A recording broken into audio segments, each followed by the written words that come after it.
안녕하세요. 역사의 탄식, 봐도 모르고의 김영훈입니다. 만약에 임진왜란이 끝났는데도 이순신 장군이 살아 있었다면 그래도 선조가 이순신에게 충무공이라는 칭호를 주면서 후대했을까요? 너무도 아쉽지만 많은 역사학자들은 그렇게 생각하지 않는 것 같습니다. 선조가 이순신이 공을 세우는 것은 당연하다고 말했기 때문에 선조는 이순신에게서 무슨 꼬투리라도 잡아서 이순신을 죽였을 것이라고 많이들 생각합니다. 왜 그렇게 생각할까요? 오늘과 다음 주 2주 동안 그 이유를 살펴봅니다.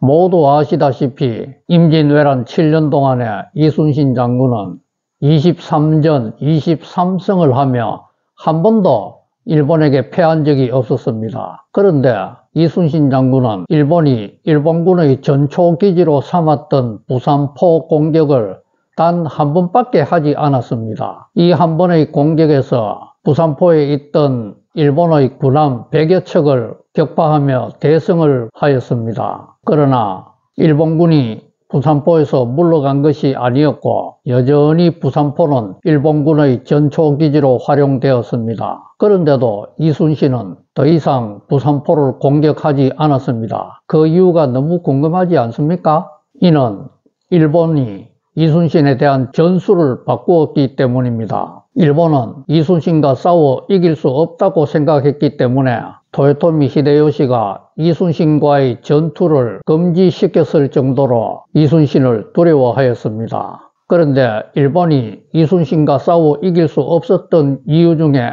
가장 큰 것 중에 하나가 대포의 활용이었습니다. 일본의 배는 기동성이 뛰어났지만은 그 구조가 약하여서 대포를 쏠 때의 반동 충격을 이겨낼 수가 없어서 일본의 배에서는 대포를 쏠 수가 없었다고 합니다. 그래서 일본은 대포를 배에 싣고 운반만 하였을 뿐이지 배에서는 대포를 쏘지 못했습니다. 반면에 조선의 배는 조금 느렸지만 구조가 워낙 튼튼하여서 대포 쏠 때의 반동 충격을 충분히 이겨낼 수 있었기 때문에 배에서도 대포를 마음껏 쏠 수가 있었다고 합니다. 대포가 조총이나 화살보다도 훨씬 멀리 날아가지 않습니까? 그래서 이순신은 대포로 먼저 기선을 잡아서 일본의 수군을 무력화시켰기 때문에 칼싸움 잘하는 일본의 사무라이들이 마음껏 활개치며 조선의 수군과 백병전을 펼칠 기회가 거의 없었습니다. 그러니 일본이 질 수밖에 없었습니다. 그래서 일본은 이순신을 유인하여 전멸시킬 방법을 찾았는데 이것은 바로 땅에서 자기들도 대포를 쏘는 것이었습니다. 즉 일본이 점령했던 남해안과 또 가덕도, 거제도 같은 섬에 외성을 쌓아서 조선 수군이 나타나면 남해안과 그 섬에서 모두 대포를 쏘아 협공하여 조선 수군을 전멸시킨다는 것이었습니다. 이런 전략을 알았기 때문에 이순신은 더 이상 부산포 공격을 할 수가 없었습니다. 그 대신 이순신은 한산도에 삼도 수군 통제영을 설치하여 한산도를 굳건히 지켰습니다. 그래서 일본군은 한산도 서쪽으로 진격할 수가 없었습니다. 이순신이 3년 8개월이나 한산도를 굳건히 지키고 있었기에 일본군은 군수물자 보급에 큰 차질을 빚으면서 전쟁 수행에 막대한 애로를 겪고 있었습니다. 그래서 일본군은 이순신을 부산포로 유인하기 위해 또 다른 기만 전술을 펼쳤습니다. 이것은 간첩을 이용하여 정보를 흘린 것입니다. 간첩은 1597년 2월에 카토 기요마사가 부산포에 온다고 정보를 슬쩍 조선에 흘렸습니다. 그런데 이 정보가 선조의 귀에까지 들어갔습니다. 당시 선조는 카토 기요마사에 대하여 맹렬한 적개심에 불타 있었습니다. 그 이유는 선조의 두 아들과 두 손자가 카토 기요마사에게 붙잡혔었는데 두 아들은 협상 끝에 어렵게 풀려났지만 두 손자는 끝내 일본으로 끌려갔기 때문입니다. 그래서 선조는 이순신에게 부산포를 공격하여 카토 기요마사의 목을 베어 오라고 명령하였습니다. 그러나 이순신은 부산표에 출전하면 격봉을 당해 우리 조선수군이 전멸할 것이기 때문에 부산포로 출전하는 것은 불가능하다고 선조에게 보고하였습니다. 이 보고가 선조의 분노를 샀습니다. 그리고 선조는 이순신을 의심하게 되었습니다. 이놈이 인기가 올라가니까 이제는 왕의 명령도 거역하는구나. 이놈이 이제 왕이 되려고 하지 않는가. 이렇게 생각한 선조는 이순신을 한양의 의금부로 압송하여 역적 모의를 했는지 안 했는지 문초하기 시작했습니다. 당시 한양 의금부에는 조선에 공을 세우고도 역적으로 몰려 문초를 당하는 사례가 빈번히 발생하였습니다. 1596년에는 의병장 김덕령이 이렇게 역적으로 몰려 고문 끝에 죽기까지 했습니다. 이순신 장군도 고문을 받았지만 자신은 역모를 한 사실이 전혀 없다며 자신의 결백을 주장하였습니다. 그러나 선조는 이미 역적은 죽여도 좋다는 비밀 지령을 내린 바 있었습니다. 이때 유성룡이 나서서 선조를 간곡히 설득하여 이순신은 목숨은 건질 수 있었습니다. 1597년 3월에 의금부에서 이순신은 풀려났지만 삭탈관직을 당하며 백의종군하라는 선조의 명령을 받았습니다. 아무런 계급도 없이 일개병사도 못한 처우와 또 모욕을 받으면서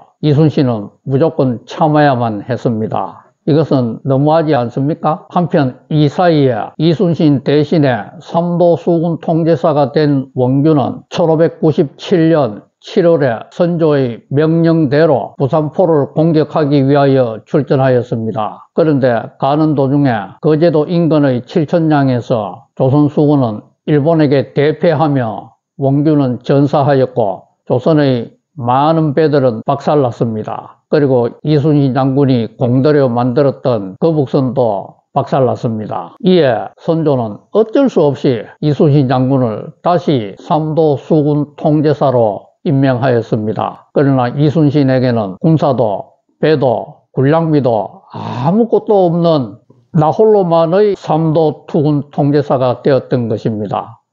그리고 이때 선조는 이순신에게 면사부를 주었습니다. 이는 너에게 죄가 있지만 너의 목숨은 살려준다는 뜻이니 너무 어처구니 없지 않습니까? 이순신의 마음이 너무 복잡하고 착잡했지만 이 모든 것을 뒤로 한 채 이순신은 과거 자신의 부하들을 만나 찾으며 조선 수군 재건에 심혈을 기울였습니다. 이때 원균 휘하의 장수였던 배설이 지는 싸움에서 죽기 싫다며 배를 12척이나 빼돌려 도망간 사실을 알았습니다. 그래서 수소문 끝에 이순신은 배설을 만나 배 12척을 인수하였습니다.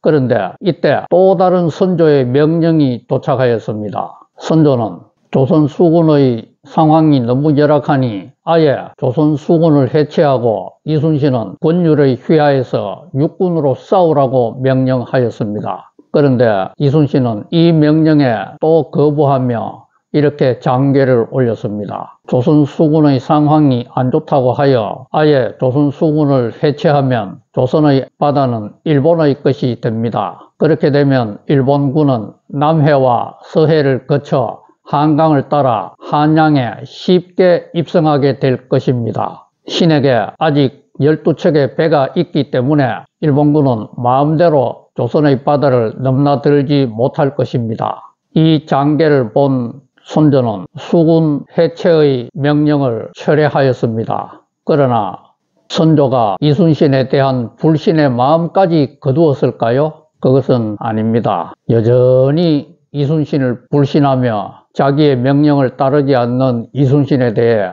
아주 불쾌하게 생각하였습니다. 그런데 이순신을 발탁한 것은 바로 선조가 아닙니까? 임진왜란이 일어나기 1년 전에 낮은 계급에 있었던 이순신에게 전라자수사라는 높은 자리로 임명한 것은 바로 선조가 아닙니까? 물론 이때는 유성룡의 강력한 추천이 있었지만 모든 신하들이 이렇게 파격적인 인사를 하는 것은 불가하다며 반대하는데도 불구하고 선조가 이순신을 임명한 것은 이순신의 능력을 알아보았기 때문에 신의 한 수를 둔 것이 아닙니까? 이 신의 한 수 때문에 조선은 일본에게 완전히 먹힐 뻔하였던 것을 면할 수 있었지 않습니까?